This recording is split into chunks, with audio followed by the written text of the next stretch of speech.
नमस्कार मित्रांनो, मी Umesh Shinde, department of sociology and anthropology.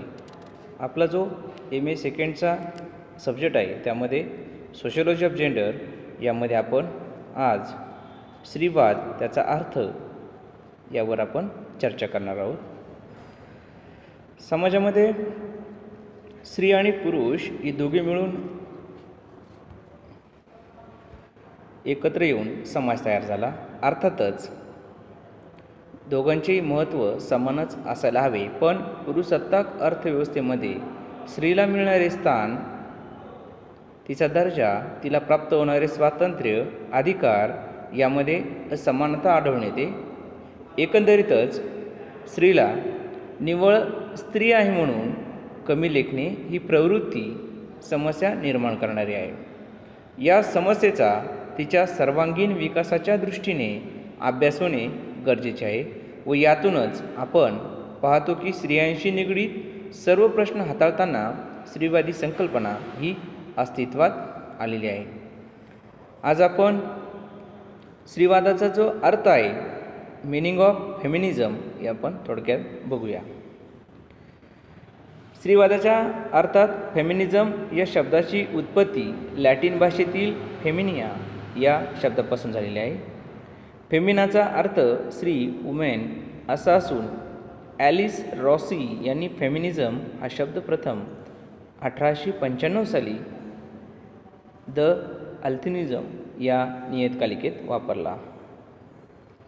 स्त्रीवाद म्हणजे स्त्री पुरुष समानतेसाठीचा लढा, स्त्रीला तिचे गरजेचे विकासाचे स्वातंत्र्य प्राप्त करण्यासाठीचा लढा, एकूणच समाजव्यवस्थेमध्ये पुरुषांप्रमाणे सर्व स्तरावर तिची गुणवत्ता, कार्यक्षमता सिद्ध करण्यासाठी तिला तिचे अस्तित्व एक व्यक्ती म्हणून मिळण्याच्या दृष्टीने सर्व समावेशक मांडणी व तिचा अभ्यास म्हणजेच स्त्रीवाद होय.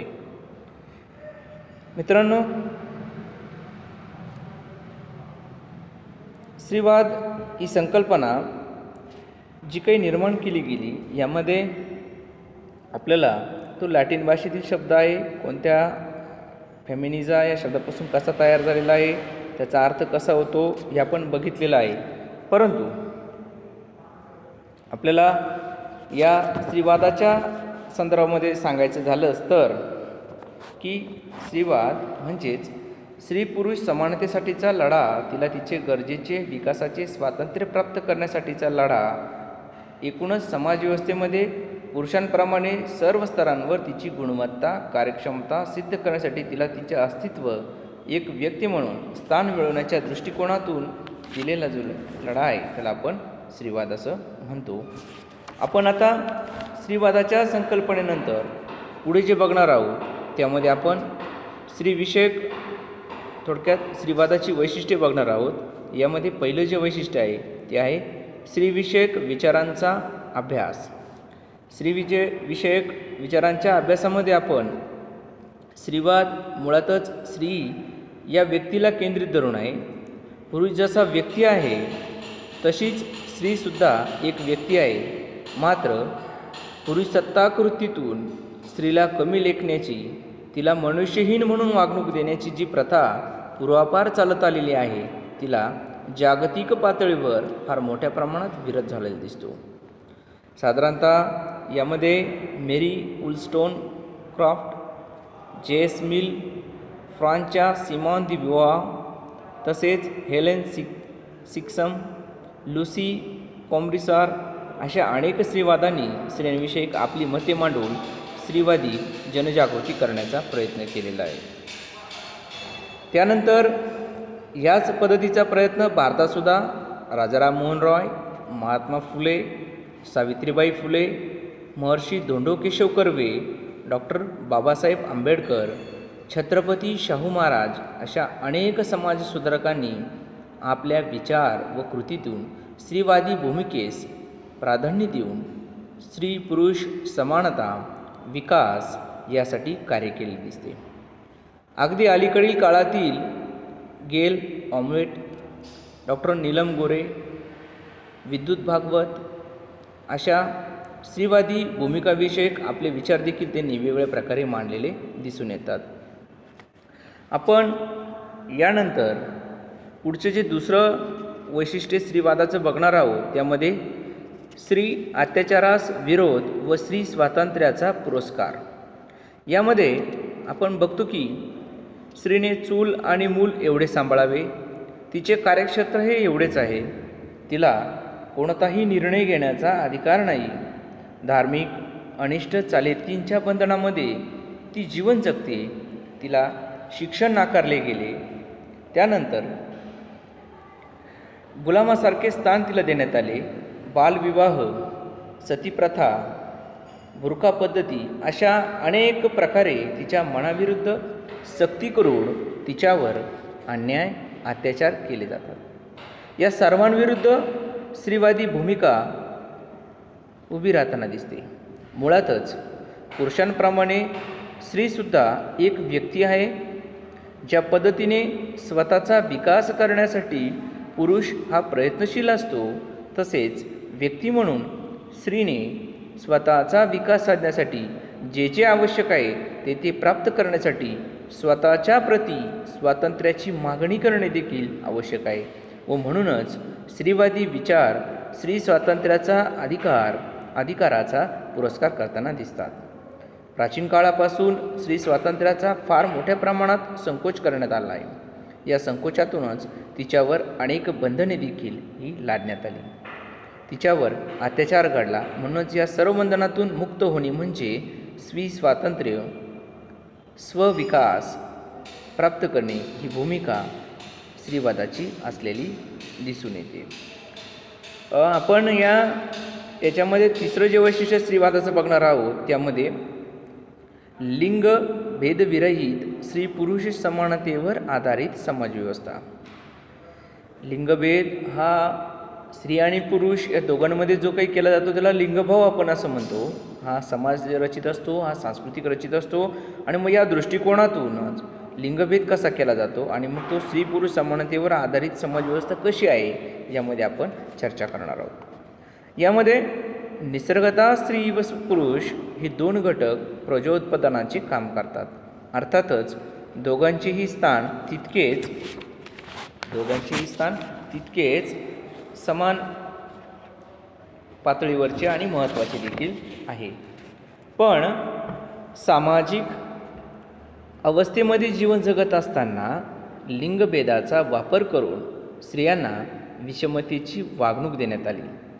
स्त्रीची शारीरिक रचना, मानसिक जडणघडण यास अनुसरून अनेक अविवेकी पक्षपाती कायदे, अनिष्ट प्रथा, संकेत रूढ झालेले आहेत.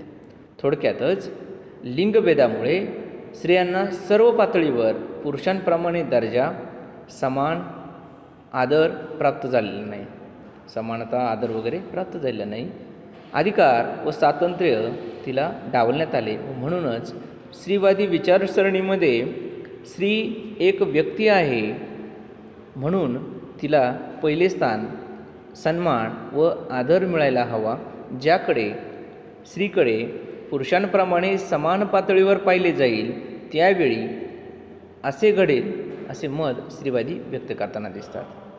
जे.एस. मिल यांच्या मते स्त्रियांच्या बुद्धिमत्तेचा स्वीकार केल्यास स्त्री आणि पुरुष ही समानता प्रस्थापित होईल. जीवनाच्या सर्व क्षेत्रात पुरुषांप्रमाणे समान संधी, स्वातंत्र्य तिला उपभोगायला आले पाहिजे अशी समाजव्यवस्था निर्माण होण्याच्या दृष्टीने स्त्रीवादी ही आग्रही भूमिका मांडताना आपल्याला दिसून येतात. यामध्ये जे चौथं वैशिष्ट्य आहे, या चौथ्या वैशिष्ट्यामध्ये आपल्याला राजकीय सबलीकरण याची चर्चा करायची आहे. जागतिक पातळीवरती स्त्रियांना राजकीय अधिकार प्राप्त करण्यासाठी झगडावे लागले. विविध स्त्रीवादी संघटनांनी राजकीय अधिकार प्राप्तीसाठी चळवळीद्वारे आपले लढेही उभे केले व आपले अधिकार प्राप्त केले.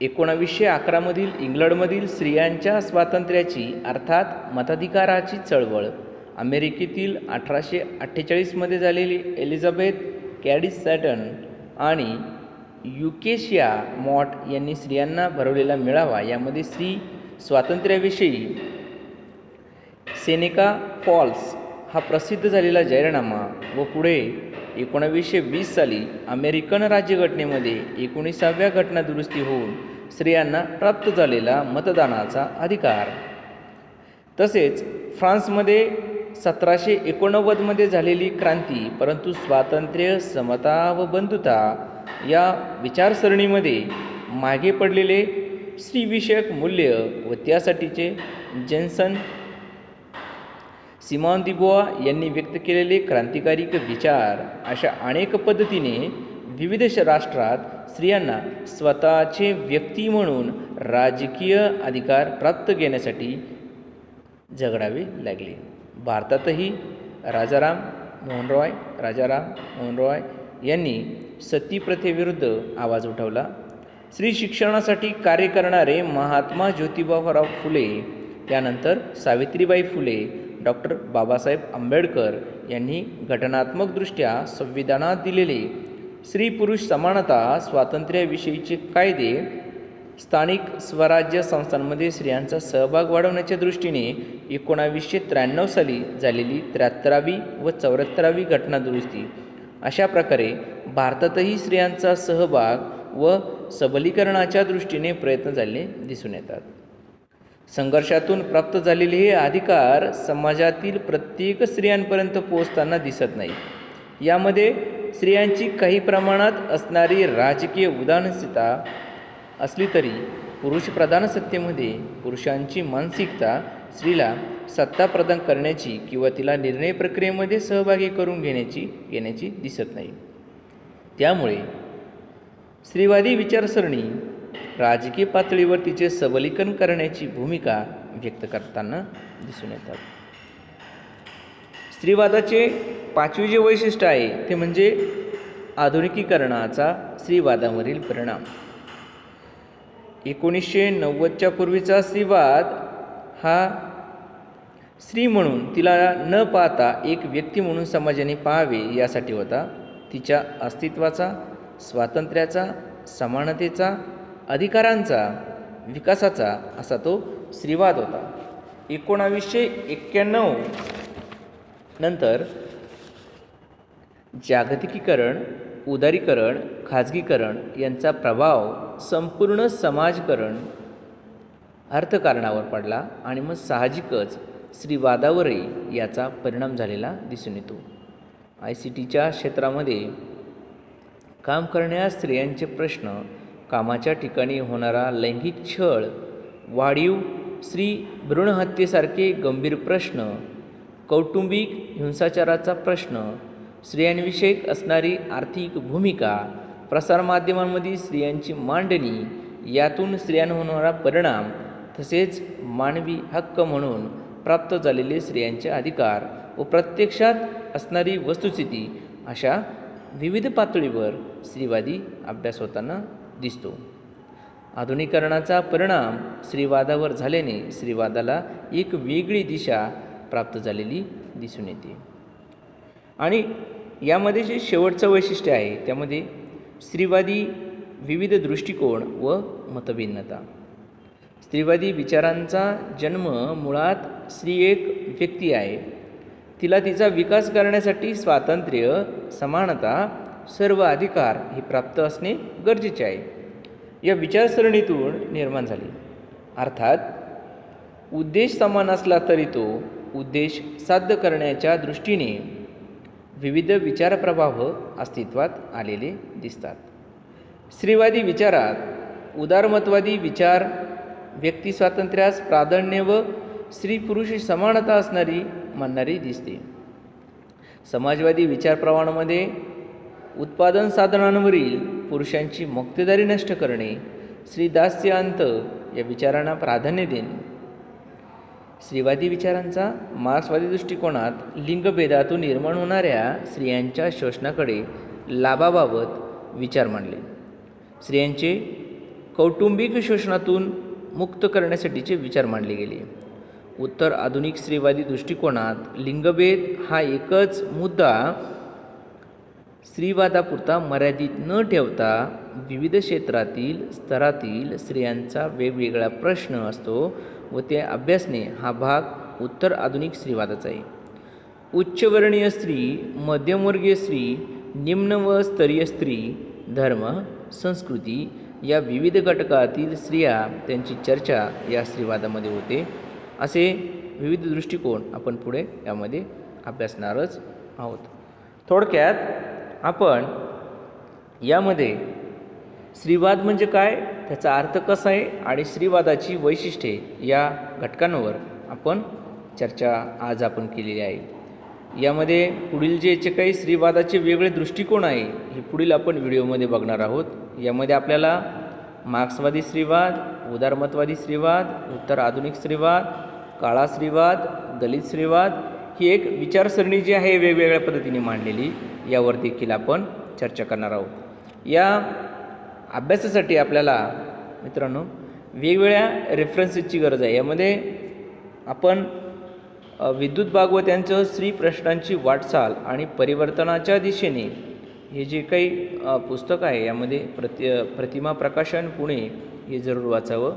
त्यानंतर सीमांतबुवा यांचं जे काही अनुवाद केलेलं गोखले करुणा यांचं द सेकंड सेक्स हे जे काही पद्मगंधा प्रकाशन पुणे यांचं देखील आहे ते देखील आपण वाचावं असं आपण थोडक्यात त्याच्यामध्ये सांगू. बस आपण यावरती चर्चा केलेली स्त्रीवाद आणि त्याचा अर्थ आणि वैशिष्ट्ये पुढील व्हिडिओमध्ये आपण बघणार आहोत. स्त्रीवादाचे वेगवेगळे दृष्टिकोन. थँक्यू.